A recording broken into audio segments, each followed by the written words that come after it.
ગુજરાતના એક નાનકડા ગામમાં રમેશ નામનો ગરીબ ખેડૂત રહેતો હતો. તેની પત્ની ગંગા અને નાનો દીકરો મોહન હતો.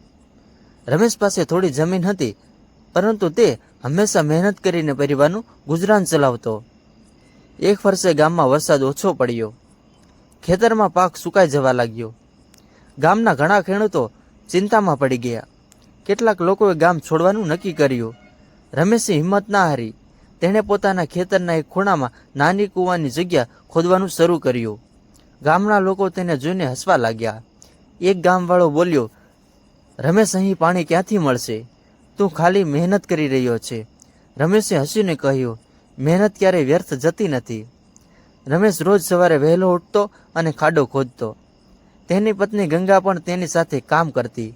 થોડા દિવસો પછી ખાડામાંથી ભીની માટી દેખાય. રમેશની આશા વધી. એક સવારે અચાનક ખાડામાંથી પાણી નીકળ્યું. રમેશ અને ગંગાની આંખોમાં ખુશીના આંસુ આવી ગયા. તેમણે એ પાણીથી ખેતરને બચાવ્યું. થોડા સમયમાં તેમનો પાક લીલોછમ થઈ ગયો. પાક તૈયાર થયો ત્યારે રમેશે પોતાના માટે બધું રાખ્યું નહીં. તેમણે ગામના એવા ખેડૂતોને પણ પાણી આપ્યું જેમના ખેતરો સુકાઈ રહ્યા હતા. જે લોકો પહેલા રમેશની મજાક ઉડાવતા હતા, તેઓ હવે તેની પ્રશંસા કરવા લાગ્યા.